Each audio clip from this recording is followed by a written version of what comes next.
Ah les refs, regardez-moi ça. J'ai sorti le petit t-shirt Pikachu, l'énorme touffe de cheveux.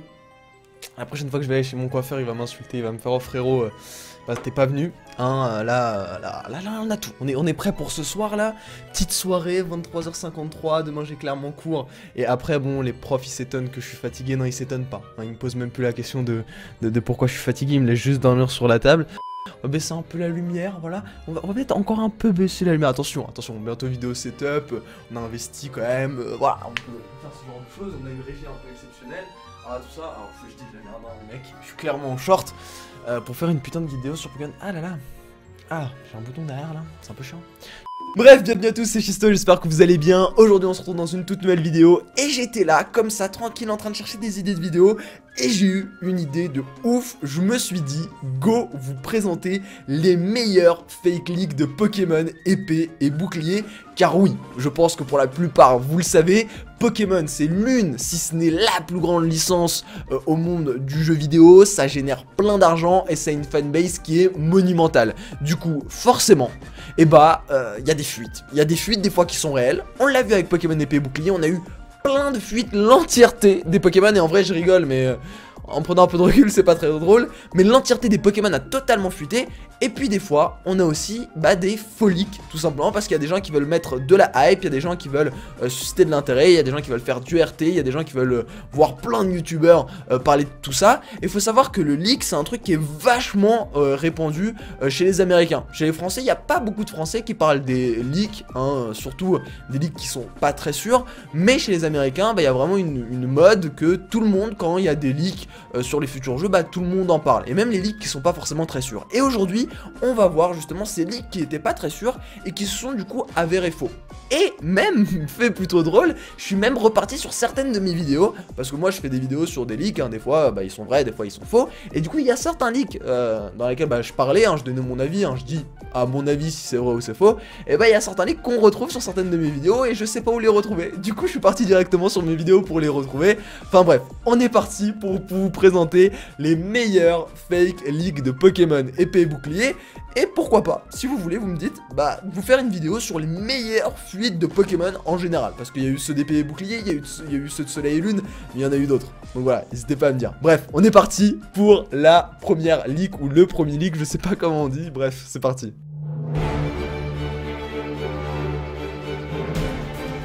Ok, du coup, on va commencer avec ce Zeraora, ou cette forme armure de Zeraora, parce qu'il y avait une giga rumeur à un moment, vraiment tout le monde en parlait. Il y avait même Pokémon Trash qui en avait fait une vidéo qui disait qu'il y avait une forme armure, que les Pokémon allaient avoir une forme armure, et on n'en a toujours pas d'ailleurs cette histoire de forme armure. Et du coup il y avait ce leak de Zeraora qui était sorti avec du coup son armure. Et faut avouer que maintenant, en prenant du recul, alors il me semble que celui-là avait été démystifié très tôt, on savait qu'il était faux quelques jours ou quelques semaines après sa sortie, mais faut avouer qu'avec du recul, oui, on le voit que c'est faux, on le voit clairement. Je veux dire, on voit que les textures là de l'armure ont été rajoutées, mais quand tu passes vite fait sur Twitter, dans ta télé Twitter, et que tu vois un truc pareil, tu fais pas attention, tu RT, tu likes et ça te paraît crédible. Quand tu zoomes, tu vois la super Fury. Voilà, je veux dire, voilà, le dessus est pas mal, mais tu vois au niveau des pattes et tout que les trucs ont été rajoutés.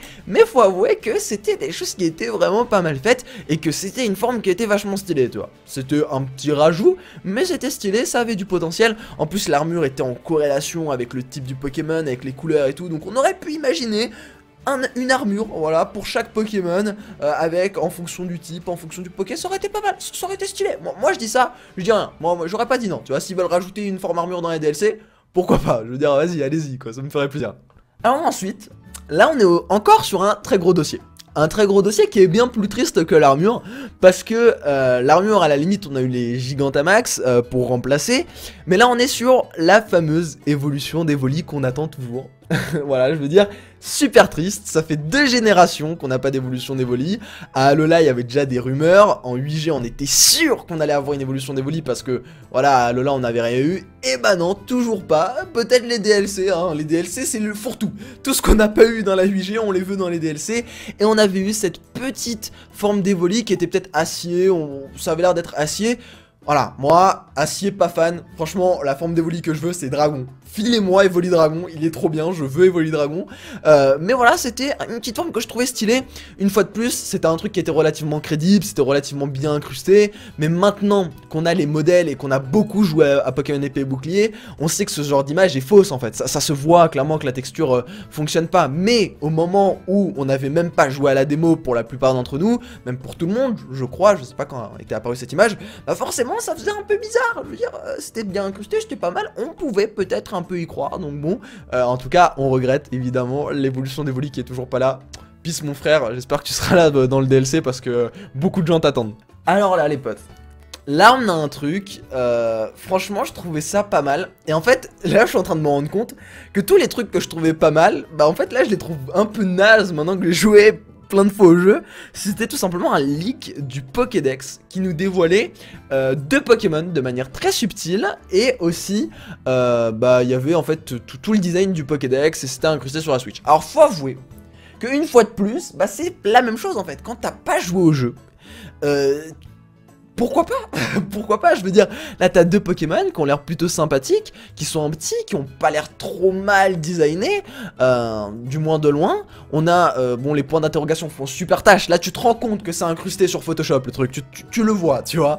Mais à part ça, si les points d'interrogation auraient été mieux faits, franchement on aurait pu gober. Après on avait un fond un peu simpliste qui faisait un peu Pokédex. Franchement ça faisait un peu Pokédex. Ça, même franchement ça pourrait passer dans un Pokédex de 8G, hein. Même actuellement en vrai de vrai, à part les points d'interrogation qui sont vraiment louches, je veux dire, sont un peu bizarres, ils ont vachement mis de l'ombre dessus, tu sais pas pourquoi. Sinon ça va, franchement c'est crédible, je veux dire, ça passe.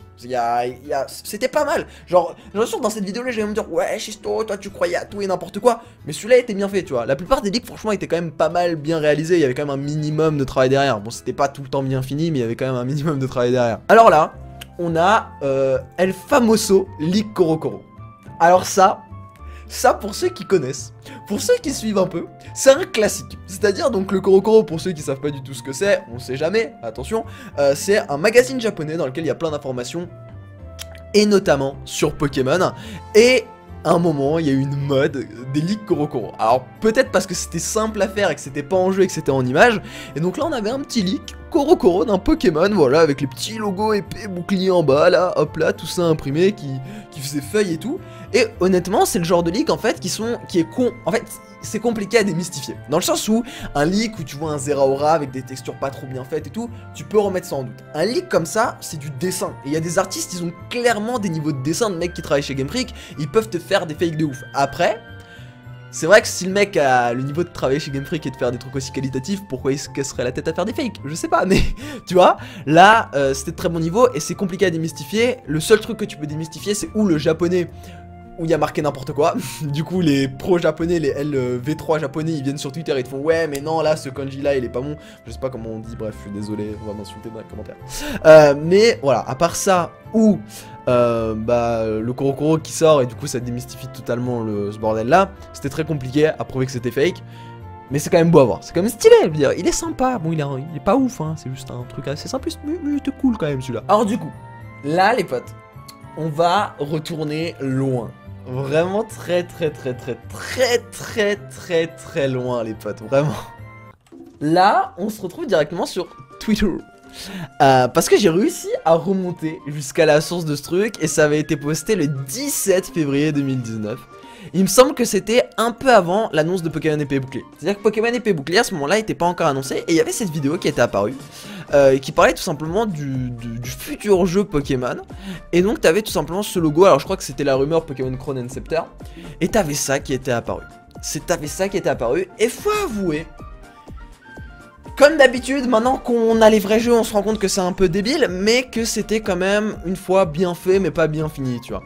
Genre là, il y avait le délire du logo Switch à côté, la sortie en 2019, Pokémon Crown and Scepter, et puis le Crown and Scepter, pourquoi ce truc-là était un peu crédible? Parce que Crown and Scepter, c'était revenu à mort. Tout le monde en parlait, il y avait des rumeurs à droite, à gauche et tout. Et en fin de compte, on a eu un truc qui s'écartait pas tant que ça, hein. Je veux dire, le délire couronne, le délire sceptre, tu vois, le délire un peu royauté, tout ça, tu vois, il y a un peu ce délire là, bouclier et tout.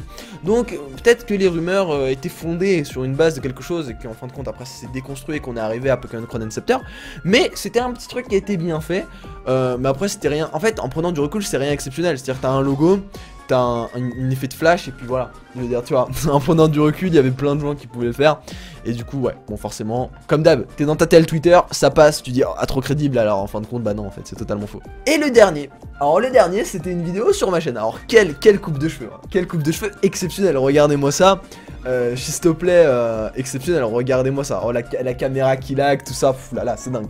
Alors là, c'était tout simplement, alors je reprends comme je vous dis une vidéo à moi parce que j'arrive pas à remonter au truc. Ça, ce qui nous intéresse tout simplement derrière, hein, parce que ma sale tête on s'en fout un peu. C'est tout simplement un gameplay de Pokémon épée et bouclier, hein. Maintenant on voit que c'est n'importe quoi. Qui avait apparemment leak. Alors les menus étaient totalement dégueulasses, hein, soyons d'accord. Les PV ça allait encore. Là les textures ça avait l'air d'une mocheté le truc. Alors je pense que le mec il a pixelisé la vidéo à mort parce qu'il a pas dû travailler les textures derrière. Il a voulu faire un fake en 2:2. Et en pixelisant bah tu vois pas. Enfin tu vois pas beaucoup les défauts qui sont au fond, mais c'est terrible, tu vois, quand tu te concentres un peu, tu vois et tu te rends compte que c'est très moche. Et donc t'avais cette vidéo, tout simplement, c'était une vidéo, hein, c'était pas une image. Donc toujours les vidéos, c'est toujours un peu plus crédible, forcément, qui était là et t'avais cette sorte de chose qui était un peu pré-animée et tout. Voilà, c'était du monde, c'était un bout de pain qui pétait un peu hypant, qui était surtout très bizarre. Et puis t'avais ce Pokémon là, très chelou, tu sais pas trop quoi en penser. Enfin bref, c'est vraiment, en prenant du recul comme d'hab, c'était vraiment une vaste bêtise, hein, clairement. Après, dites-vous, je crois que... Oui, non, à ce moment-là, épée bouclier était sorti, donc on avait... Alors je sais pas si on avait déjà vu des combats dans le jeu. Pas sûr, tu vois. Donc peut-être que c'était compliqué de se faire une idée vraiment de ce qu'allait être le jeu, tu vois. Donc bon, je sais pas, après, faut voir. Alors là, les potes, pour finir cette vidéo... On a El Famoso Fake qui a fait beaucoup de bruit, celui-là, il me semble. Alors, tous les fakes que je vous ai présentés n'ont pas fait tous voilà, énormément de bruit, hein, comme d'hab, ça fait pas mal de bruit sur les requins. C'était ce fake-là. Ce fake-là, c'était une vidéo qui avait fait vraiment pas mal de bruit à l'époque. Donc j'ai pas réussi à remonter comme d'habitude à la vidéo. Mais j'avais fait une vidéo sur ma chaîne. Et là, on a tout simplement... C'était une petite vidéo qui nous montrait un Pokémon. Et c'était le 9 mars. Et le 9 mars, c'était vraiment après l'annonce de épée et bouclier. Donc il me semble qu'on n'avait pas encore d'image en combat, tu vois. Et on avait ce Pokémon qui était tombé avec là les bouts de PV. Là on avait l'attaque d'ailleurs qui est ronde, comme dans Let's Go. Et on avait ce délire là qui avait fuité et ça avait fait un peu de bruit. Et le mec qui a fait ça ensuite a dit ouais non c'est fake et tout. Il a expliqué tout le processus de comment il a fait. Et c'était plutôt intéressant. Et ça c'était un truc tu vois vraiment où douter. Moi je m'en rappelle à l'époque j'étais là en mode je sais pas trop. Tu vois il y a toujours des trucs qu'on peut vraiment pas trop savoir. Ceux qui travaillent dans le monde du jeu vidéo, bien sûr. Ceux qui travaillent dans le monde du jeu vidéo et tout, qui sont bien calés en animation et tout, reconnaîtront toujours 1000 fois mieux qu'un mec comme moi, tu vois. Mais c'est vrai que celui-là, il y avait eu des doutes quand même. Bref, en tout cas, j'espère que cette vidéo vous aura plu. N'hésitez pas à me le dire dans les commentaires. Si elle vous a plu, n'hésitez pas à lâcher le petit pouce bleu, l'abonnement et le partage. Voilà, dans la vie, c'est comme ça. Des fois, il y a des leaks qui sont fake, on se fait avoir. Des fois, il y a des leaks qui sont vrais. C'est pas pour autant que j'arrêterai de parler de leaks, hein. Quand il y a des leaks intéressants, et bah, je continuerai à les traiter sur la chaîne. Il y a un risque qui soit faux, il y a un risque qui soit vrai, c'est comme ça, c'est le jeu, voilà, hein. Clairement on peut pas tout avoir dans la vie, et moi je trouve que les leaks c'est bien en fait, que ce soit les leaks faux ou vrais, je trouve que c'est bien parce que ça alimente un peu une hype, et je trouve que moi, épée bouclier, ça m'a, enfin ces leaks là, tout ça qu'on est en train de voir, qui sont faux, et qu'on a alimenté, moi je trouve ça bien parce que ça m'a servi à garder un peu ma hype d'épée bouclier au moment où il n'y avait pas beaucoup d'informations sur épée bouclier. Les premiers trailers, faut se rappeler, ils ont mis beaucoup de temps à arriver, ça a mis je crois 3-4 mois, donc c'était vraiment très long, et je trouve que ce genre de leak qui est des fois, bon, je crois peut-être que dans le tas il y avait peut-être des leaks vrais, parce que là je vous montre que les leaks vidéo ou images, parce qu'on aurait pu passer sur les leaks textuels et tout, parce qu'il y a toujours des leaks sur 4chan et tout, peut-être que parmi ces leaks 4chan il y avait des trucs vrais, tu vois, et je trouve que ces trucs là ça permet d'alimenter, et autant c'est faux du coup, bon peut-être qu'après on est un peu déçu ou des fois très ravi quand on voit le résultat de certains des leaks, mais moi je trouve ça intéressant. Après je sais qu'il y a des gens qui aiment pas du tout hein, ce délire là de leak et tout, déjà le fait de pas spoil, et le fait que des fois bah, y a, dans l'eau de trucs vrais il y a quand même pas mal de trucs faux, donc bon après c'est comme ça, c'est le jeu, j'ai envie de vous dire. Bref, en tout cas on se dit à très vite, vous me dites si cette vidéo vous a plu, et vous me dites surtout si vous voulez une vidéo pour voir les vrais leaks, tu vois, parce qu'il y en a eu, et des trucs des fois super surprenants, et je pense que le leak leak de Sword and Shield a sûrement été l'un des plus gros leaks de Pokémon épée et bouclier. Vraiment, ça a été hallucinant ce qui s'est passé ce jour-là, enfin pendant ces 3 jours-là. Et si vous voulez, on pourra parler de tout ça dans une vidéo. Bref, c'était Chisto, portez-vous bien, on se dit à très vite. Allez, bye tout le monde.